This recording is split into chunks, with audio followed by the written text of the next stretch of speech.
The rain stung my face like 1,000 tiny blades, each drop a reminder of the life I'd lost. I stood in the shadowed alley, my new body trembling not from the cold, but from the weight of memories that weren't mine, yet felt as real as the pulse in my veins. I was Elias Marquez, once a Marquis in a world of silk and secrets, now reborn as Eli, a nobody in a gritty American city, bound to a man who loathed me. This wasn't my first life. In that other world, I was a nobleman, revered and feared, my heart tethered to General Cashin Holt, a warrior whose soul I claimed in a forbidden ritual. We were lovers, equals, until betrayal tore us apart as blade in my chest, my blood sealing a curse that bound us across lifetimes. Now, in this modern America, I was his concubine, a term that burned my pride. Cashin, reborn as a decorated war hero turned ruthless CEO, saw me as nothing but a contract, a body to warm his bed, a pawn in his empire. But I knew the truth. I held the key to his soul, and he'd never escape me. The alley smelled of wet asphalt and regret. I adjusted the collar of my too-thin jacket, my hazel eyes scanning the neon-lit street beyond. Cashin's black SUV pulled up, its engine a low growl. He stepped out, all 6'3" of him, his military precision etched into every movement. His blue eyes, cold as steel, locked onto me, and I felt the familiar jolt hatred. Yes, but something deeper, something he refused to name. "You're late," he snapped, his voice a whip. I smirked, defiance my only shield. "Maybe you're just impatient, General." He didn't know who I was. Not yet. In this life, I was Eli, a 25-year-old runaway who'd signed a contract to be his companion to escape a life of poverty. But beneath this fragile frame, I was still the Marquis, cunning and unyielding. I'd spent weeks piecing together this new world New York, 2025, a city of glass towers and hidden sins. Cashin Holt was a legend, a former Marine turned corporate titan, his name synonymous with power. His company, Holt Enterprises, controlled half the city's tech and defense contracts. And I, Eli, was his dirty little secret, a kept man in a penthouse cage. The contract was clear. I belonged to him. No questions, no resistance. In return, I got a roof, money, and a chance to breathe. But I wasn't here to survive. I was here to reclaim what was mine. That night, as he drove us through the city's glittering veins, I studied him. His jaw was set, his knuckles white on the wheel. "You're quiet tonight," he said, suspicion lacing his tone. I leaned back, letting my gaze linger on his profile. "Just wondering how a man like you sleeps at night, knowing you own someone." He laughed, a sound like breaking glass. "Own? You chose this, Eli. Don't play the victim." His words cut, but I'd heard worse. In our past life, he'd called me a traitor before driving his sword through my heart. This time, I'd be the one to unravel him. I knew his weaknesses the way his breath hitched when I stood too close, the flicker of guilt in his eyes when he thought I wasn't looking. He despised me, yes, but he was drawn to me, a moth to a flame he couldn't understand. The penthouse was a fortress of glass and steel, perched atop Holt Tower. Inside, it was all sharp edges and cold luxury, a reflection of the man who owned it. He poured himself a whiskey, not offering me one. "Get cleaned up," he ordered, dismissing me like a servant. I lingered, testing him. "What's the rush?" "Afraid I'll ruin your perfect image." His eyes darkened, and for a moment, I saw the general, not the CEO man who'd once loved me fiercely, before everything went to hell. That night, I lay in the guest-roomy room, separate from his, a reminder of my place. But sleep didn't come. Instead, memories flooded in, our past life. The battlefield where we'd fought side by side. The nights we'd stolen in secret. Our vows sealed in blood.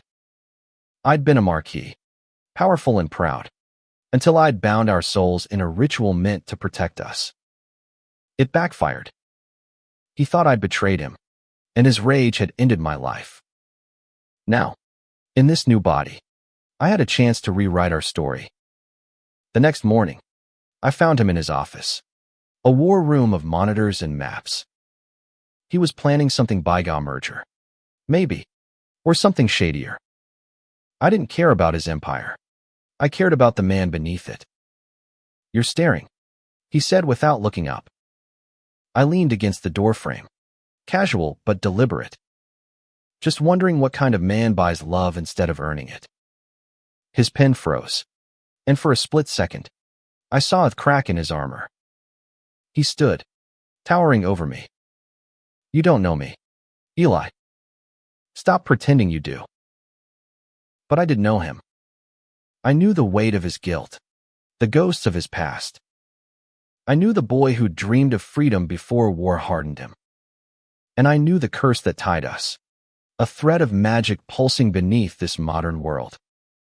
I'd use it to break him, to make him see Minute as his concubine, but as the Marquis who'd owned his heart long before this life. The city hummed below, oblivious to our battle. I had 1,000 plans, 1,000 ways to unravel Cassian Holt. But every step was a gamble. He was a man of control, and I was his weakness. The question was whether I could make him love me again before he destroyed me again. Days bled into weeks, and I learned the rhythm of Cassian's world, a relentless pulse of power and paranoia. Holt Tower was a machine, its gears grinding through deals and secrets. And I was the anomaly, the soft spot he couldn't erase. Every glance he threw my way was a battlefield, his contempt warring with something he refused to acknowledge. I played my part, the obedient companion, silent at his side during gala dinners, my smile a mask for the Marquis plotting beneath. But I wasn't idle. I'd begun to unravel his empire, piece by piece. Late at night, when he thought I was asleep, I slipped into his office, my fingers dancing across his laptop. Passwords were child's play for a man who'd once cracked royal ciphers. I found emails, encrypted files, hints of a deal with a shadowy group called Obsidian. They weren't just investors, they were dangerous, tied to things even Cassian seemed wary of. I memorized names, dates, and cryptic phrases, storing them like weapons. One night, at a charity ball in Manhattan, I saw my chance. The room glittered with wealth, chandeliers casting light on diamond-encrusted egos. Cassian was in his element, his tailored suit hugging his frame, his smile a blade charming the elite. I stood at his side, my own suit a quiet rebellion tailored, elegant, a nod to the Marquis I'd been. A woman in a red gown, Senator Claire Vaughn, approached us. Her eyes lingered on me, curious, before she turned to Cassian. "Your companion's quite the mystery. Holt. Where'd you find him?" Cassian's jaw tightened, but his voice was smooth. "Eli's. Adaptable." I caught the edge in his tone, the unspoken claim. I leaned closer, letting my breath graze his ear. "Careful, General. You sound possessive." His hand gripped my wrist under the table, hard enough to bruise. "Know your place," he hissed. But his touch lingered, betraying him. Later, I cornered Senator Vaughn by the bar. She was sharp, a political shark who smelled blood in any room. "You're not just arm candy," she said, her gaze dissecting me. "What's your angle, Eli?" I smiled, deflecting. "Just surviving, Senator. Same as you." She laughed, slipping me her card. "Call me when you're ready to play the real game." I pocketed it, knowing Cassian was watching from across the room. Let him wonder. Back at the penthouse, he cornered me, his anger a living thing. What the hell was that with Fawn? He demanded, his voice low. Dangerous. I stepped closer, invading his space. Jealousy doesn't suit you. Cashin. His eyes flashed, and for a moment, I thought he'd strike me. Instead, he grabbed my shoulders, pinning me against the wall. You're mine, Eli. Don't forget it. His breath was hot, his body inches from mine, and I felt the pull, the curse, the echo of our past. I tilted my head, lips brushing his ear. You don't own me. You never will. He released me, storming off, but I saw the tremor in his hands. I was getting under his skin, just as I'd planned. The next day, I dug deeper into Obsidian. They were no ordinary investors, they were a syndicate, dealing in tech that bordered on illegal. Maybe worse. Cashin was in deep. But why? Money? Power? Or something personal? I needed answers, and I needed allies. Senator Vaughn was a start, but I had to be careful. One wrong move, and Cashin would crush me. That night, I dreamed of our past life. A battlefield, smoke curling around us, Cashin's armor glinting under a blood-red sky. He'd looked at me then with love, not hate, his hand steady on my cheek. We'll survive this, he'd promised. But we didn't. I woke gasping, my chest tight with grief. The curse was real, a thread tying our souls, but it was fraying. If I didn't act soon, we'd both be lost. I started tailing Cashin's meetings, blending into the city's shadows. I saw him with Obsidian's men-hard faces, coded words. They mentioned a key, something Cashin was desperate to protect. I didn't know what it was, but I felt its weight in my bones, a piece of our past life bleeding into this one. I needed to get closer, to break through his walls. So I pushed harder, flirting with danger, leaving notes for him to find cryptic, taunting, signed with a single E. He was unraveling. I saw it in the way he watched me now, his eyes lingering too long, his voice softer when he thought I wasn't listening. But he was still the general, and I was still his concubine. The game was far from over, and the stakes were climbing. I had to make him see me, the real me. Before Obsidianer, the curse destroyed us both. The city was a chessboard, and I was playing a dangerous game. Cashin's world was a maze of secrets, and every step I took risked exposure.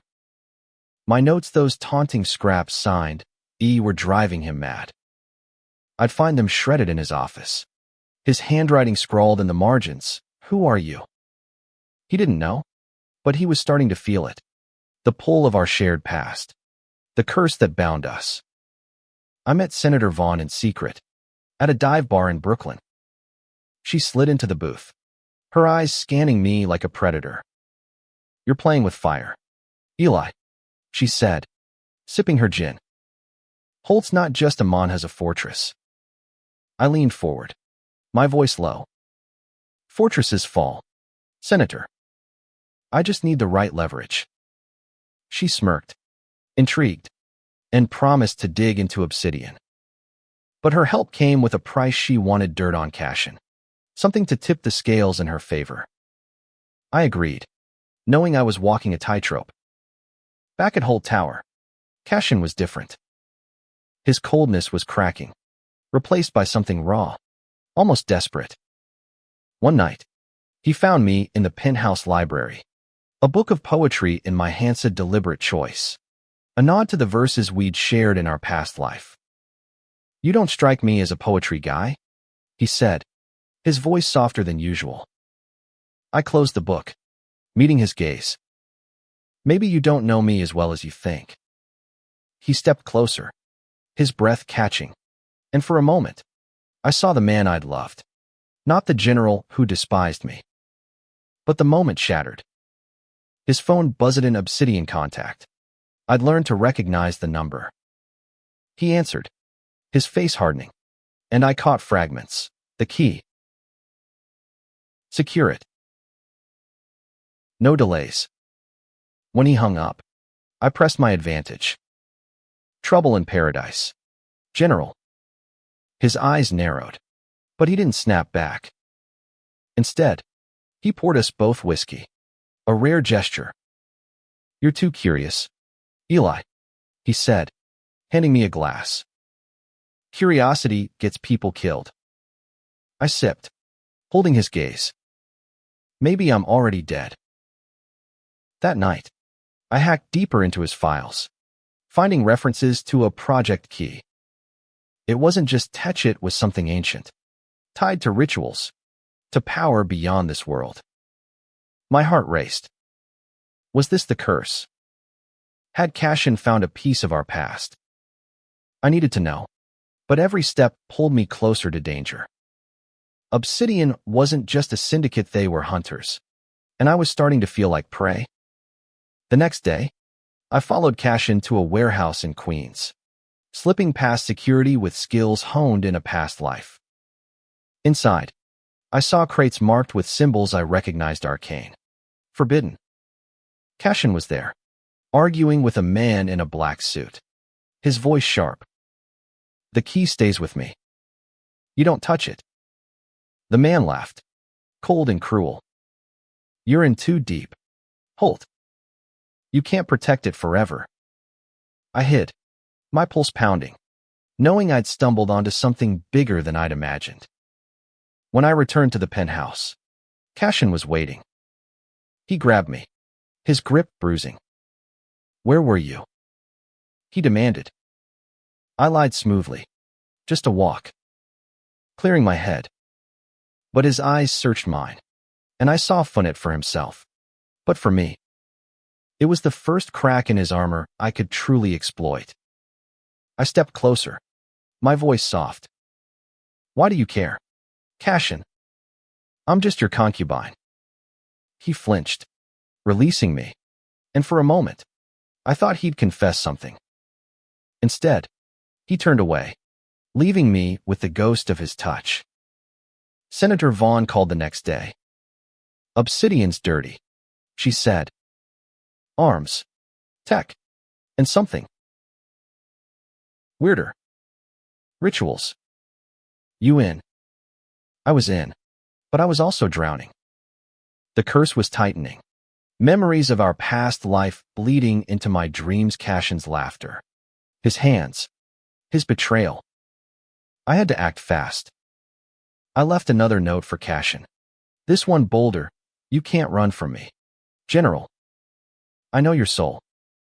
When he found it, he didn't shred it. He kept it, tucking it into his pocket, his face unreadable. The game was shifting. Cassian was starting to see me, not as Eli, but as something more. But Obsidian was closing in, and the key, whatever it was, held answers to our past and our future. I had to find it before they did, before Cassian realized who I truly was. The city pulsed around us, a ticking bomb, and I was running out of time. The air in Holt Tower was thick with tension, a storm brewing in Cassian's eyes. My notes had done their job. His paranoia was a living thing now, his gaze lingering on me as if I were a puzzle he couldn't solve. I leaned into it, pushing boundaries, testing how far I could go before he broke. At a boardroom meeting, I sat too close, my knee brushing his under the table. His breath hitched, but he didn't move away. Focus, Eli, he muttered, his voice a low growl. I smiled, knowing I'd won a small victory. Obsidian was moving faster. Senator Vaughn's intel confirmed they were after the Kia relic, she said, tied to ancient rituals. I knew it was more, a fragment of the curse that bound Cassian and me. I'd seen its symbol in my dreams, a spiral etched in blood, pulsing with power. Cassian was protecting it. But why? Did he know what it was? Or was he just a pawn in Obsidian's game? I needed to get to it first, but that meant getting closer to him, breaking through the wall of hate he'd built. One night, he came home late, his suit rumpled, his eyes haunted.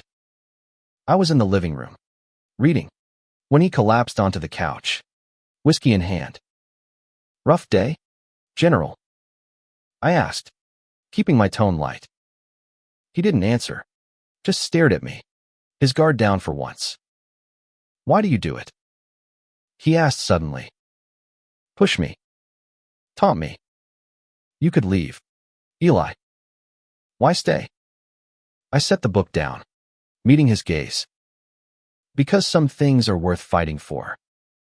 His eyes softened, and for a heartbeat, I saw the man I'd loved centuries ago. But the moment passed.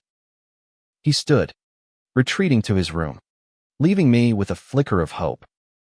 I used it to fuel my next move. I hacked into Obsidian's server, a risky play that took hours of dodging digital traps. What I found chilled me. Project Key wasn't just about power, it was about control.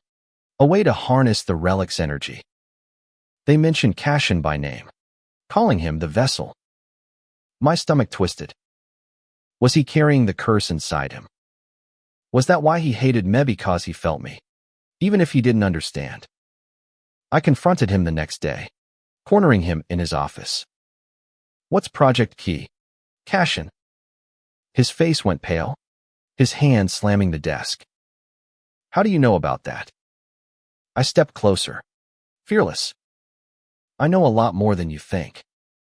"Like why you're so scared?" He grabbed my collar, pulling me close, his voice a snarl. "You're in over your head, Eli. Stop digging." But his eyes betrayed him fear. Yes, but also a spark of recognition. I leaned in, whispering, "You can't hide from me forever." That night, I followed him again, this time to a derelict church in the Bronx. The relic was there, I felt it, a hum in my bones. Inside, Obsidian's men were waiting, their leader a gaunt man named Kessler. "Give us the key, Holt," Kessler said, his voice like gravel. Cashin stood firm, his hand on a locked case. "Not a chance." I hid in the shadows, my heart pounding. The case held the relic, and I knew it was the key to everything: our curse, our past, our future. The standoff erupted into chaos. Kessler's men drew weapons, and Cashin fought like the general he was, disarming two before taking a hit to the shoulder. I acted without thinking, grabbing a pipe and swinging, knocking one thug out. Cashin stared at me, blood dripping down his arm, his eyes wide with shock. "Eli," he gasped. I didn't answer, just pulled him toward the exit, the case clutched in his hands. We escaped, but the damage was done. In the car, he was silent, his wound staining the seat. I drove, my mind racing. "Why did you help me?" he asked finally, his voice raw. I glanced at him, my chest tight. "Because I'm not who you think I am." He didn't respond, but his hand brushed mine, a fleeting touch that burned. The relic was ours, but Obsidian was closing in, and the curse was waking. I had to tell him the truth soon, or we'd both pay the price. The relic sat between us in the penthouse, a small, unassuming stone carved with that cursed spiral. Cashin's shoulder was bandaged, his face pale, but his eyes burned with questions. "You fought for me," he said, his voice rough. "Why?" I wanted to tell him everything: the Marquis, the curse, our love, but the words caught in my throat. Instead, I said, "You're not the only one with secrets, General." His gaze lingered, searching, and I felt the curse pulse, a reminder of the stakes. Obsidian wouldn't stop. Kessler's men were hunting us, and Senator Vaughn's warnings echoed in my head. They'll kill for that relic.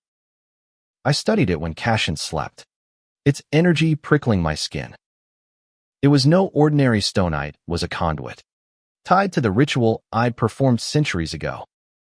I'd bound our souls to protect us, but it had trapped us instead, reborn to hate each other until we faced the truth. I needed Cashin to remember. But how do you make a man believe in a past life? I pushed him harder, dropping hints in our conversations. Ever feel like you've lived before? I asked one morning, pouring coffee. He froze, his cup halfway to his lips. Don't start with that nonsense, Eli. But his voice lacked conviction. I pressed on, leaving books on reincarnation in his office, quoting lines from our past life's poetry. He was unraveling, his control slipping, and I saw it in the way he watched me now, not with hate, but with a desperate need to understand.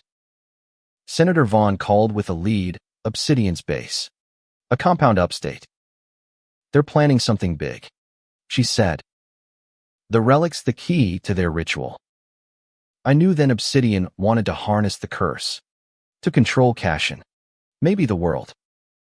I convinced him to go, framing it as a way to end the threat. You trust me? I asked, holding his gaze. He didn't answer, but he nodded, and that was enough. The compound was a fortress, guarded by men with dead eyes. We infiltrated at night, Cashin's military training guiding us, my cunning filling the gaps. Inside, we found a ritual chamber, symbols etched into the floor, the air thick with power. Kessler was there, chanting, the relic glowing in his hands. You're too late, Holt, he sneered. The vessel's power is ours. Cashin lunged, but I stopped him, my hand on his chest. He's talking about you, I whispered. You're the vessel. The truth hit him like a blow. Kessler laughed, raising the relic, and the room pulsed with energy. I felt the curse awaken, memories flooding Cashin's love, his betrayal, my death. I grabbed the relic, its power burning my hands, and shouted words from our past, words of binding and release. The room shook, Kessler screamed, and Cashin collapsed, his eyes locked on mine. Elias. He whispered, my old name, his voice breaking. We escaped with the relic, but the damage was done. In the car, he was silent, his hands trembling. What am I? He asked finally. I touched his arm, my voice soft. You're the man I loved, and the man I'll save. He pulled away, but his eyes were different now, haunted, but open. Obsidian was still out there, and the curse was stronger than ever. We had the relic, but the truth was a heavier burden. I had to make him remember everything, or we'd never be free. Cashin was breaking. My name Meliashad slipped from his lips, a crack in the wall between this life and the last. We hid in a safe house, a rundown cabin in the Catskills, the relic wrapped in cloth between us. He wouldn't touch it, wouldn't look at me. You knew, he said, his voice raw. All this time, you knew. I nodded, my chest tight. I've always known. Cashin, you're the one who forgot. He paced, his military precision fraying. This past life. You're saying I killed you. His eyes were wild, guilt and disbelief warring within them. I stood, closing the distance. You thought I betrayed you. You were wrong. I reached for him, but he flinched, the relic's energy humming between us. I don't believe in curses, he snapped, but his voice shook. I smiled sadly. You will. The safe house was temporary. Obsidian was tracking us, their resources vast, their intent clear. They wanted Cashin, the vessel, and the relic to complete their ritual. I spent nights studying the stone, its spiral glowing faintly, whispering memories. I saw us, Cashin and Elias, lovers in a world of war, our vows sealed in blood. I'd bound our souls to save him, but it had cursed us to this cycle of pain. Now, I had to break it, but the cost might be everything. Senator Vaughn sent a warning. Obsidian was closing in. We had to move, but Cashin was unraveling, haunted by flashes of our past. One night, he grabbed me, his hands shaking. "I see you," he whispered. "In my dreams. You're different, but it's you." My heart ached, but I stayed steady. "That's Elias. Cashin. The man you loved." He kissed me then, desperate, hungry, like he was drowning and I was air. It was our first kiss in this life, and it burned with the weight of centuries. But Obsidian found us. The cabin exploded into chaos, men in black crashing through the windows. Cashin fought like a machine, but there were too many. I grabbed the relic, its power surging through me, and shouted the words of release again. The room pulsed. The attackers froze, and Cashin staggered, blood on his face. "Run!" I yelled, but he wouldn't leave me. We fought together, like we had in our past life, until the last man fell. In the aftermath, we sat in the wreckage, his hand in mine. "I remember," he said, his voice breaking. "Not everything, but enough." Tears stung my eyes. "Then you know I never betrayed you." He nodded, pulling me close, and for the first time, I felt hope. But the relic was glowing brighter, the curse unstable. Obsidian wasn't done, and the ritual they planned was closer than ever. We had to end this. But the truth was a blade Cashin was the vessel, and breaking the curse might mean breaking him. The safe house was compromised, but we were alive, bound by blood and memory. Cashin's walls were crumbling, his memories of our past life flooding back fragmented, but enough to shake him. We fled to a motel outside Albany, the relic hidden in my bag, its energy a constant hum. He watched me now with a mix of awe and fear, his hand brushing mine as if testing reality. "I loved you," he said one night, his voice barely a whisper. "I killed you." I nodded, my throat tight. "And I'm still here." We needed a plan. Obsidian's ritual was set for the next full moon 3 days away.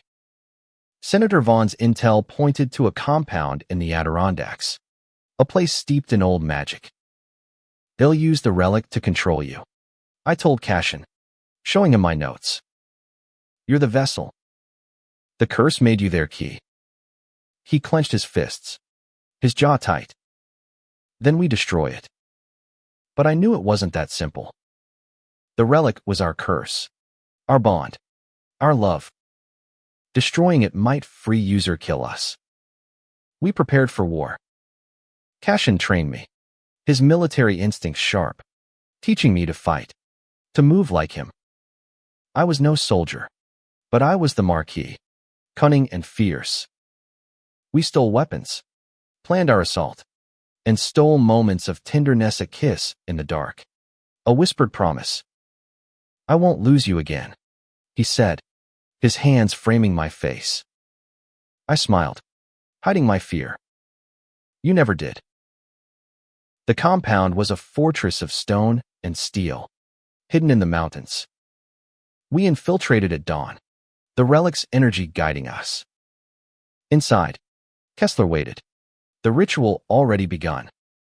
The room was a circle of symbols, the relic glowing at its center. "You can't stop this. Holt," Kessler sneered. "You're ours." Cashin charged, but the relic's power knocked him back, his body seizing. I screamed his name, diving for the stone, its heat searing my hands. I chanted the words of release, my voice shaking, memories of our past life guiding me. The room roared, the curse fighting back, and Cashin's eyes met mine, full of love and pain. "Elias," he gasped, crawling toward me. Kessler lunged, but I was faster, driving a blade into his side. He fell, and the ritual collapsed, the relic's glow fading. But the curse wasn't broken, it was in Cashin, pulsing stronger than ever. We escaped, battered but alive, the relic in my hands. In the motel, he collapsed, his body burning with fever. "It's me," he whispered. "The curse, it's in me." I held him, tears falling. "Then we'll break it together." But I knew the truth. Breaking the curse might mean losing him forever.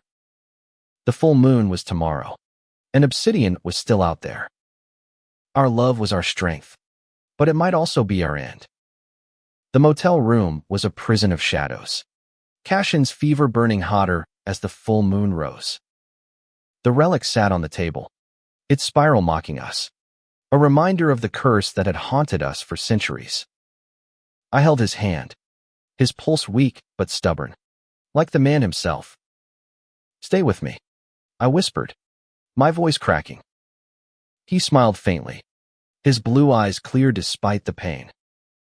"Always, Elias." Obsidian was coming. Senator Vaughn's last message warned of their final movie, a ritual to bind Cashin's soul forever. We had one chance to end this, to break the curse and free ourselves. I studied the relic, its energy familiar yet terrifying. In our past life, I'd created the curse to save us, but I'd miscalculated, tying our souls to pain. Now, I had to undo it, but the cost was unclear. We moved at midnight, returning to the Adirondack compound. Cashin was weak, but his resolve was iron. "If I die," he said, gripping my hand, "know I loved you. In every life." I kissed him, fierce and desperate, pouring centuries of longing into it. "We're not dying," I said, but my heart wasn't sure. The compound was alive with Obsidian's men, their ritual in full swing. Kessler was gone, but a new Lidero woman with cold eyes stood at the altar, the relic in her hands. "Welcome, vessel," she said, her voice dripping with triumph. Cashin staggered, the curse pulling at him, but I stepped forward, my voice steady. "You don't own him." "I do." The fight was brutal. Cashin took down guards, his strength fading but his will unbroken. I reached the altar, wresting the relic from the woman's hands. The curse roared, memories flooding our love, our betrayal, our deaths. I chanted the final words, not of binding, but of release, pouring my soul into it. The relic shattered, light exploding, and Cashin screamed, collapsing. The room fell silent. Obsidian's men fled, their ritual broken. I crawled to Cashin, my hands shaking as I checked his pulse. It was there, faint but steady. He opened his eyes, no longer haunted, no longer the vessel. "Elias," he whispered, pulling me close. The curse was gone, our souls free, but the cost was etched in his weary face. We returned to the city, no longer general and concubine, but equals, lovers reborn. Holt Tower stood unchanged, but we were different. Cashin resigned, handing his empire to others, choosing a quieter life. I was no longer Eli, the kept man, but Elias, the Marquis who'd fought for love across lifetimes. We found a small house upstate, where the stars were brighter than the city's lies. The world moved on, but our story was ours alone. We'd faced hate, betrayal, and a curse that spanned centuries. But love had won. It wasn't perfect, nothing ever is, but it was enough. As we sat on the porch, his hand in mine, I knew we'd finally broken the cycle. We were free, not just from the curse, but from the pain of who we'd been. And in that freedom, we found each other, truly, for the first time.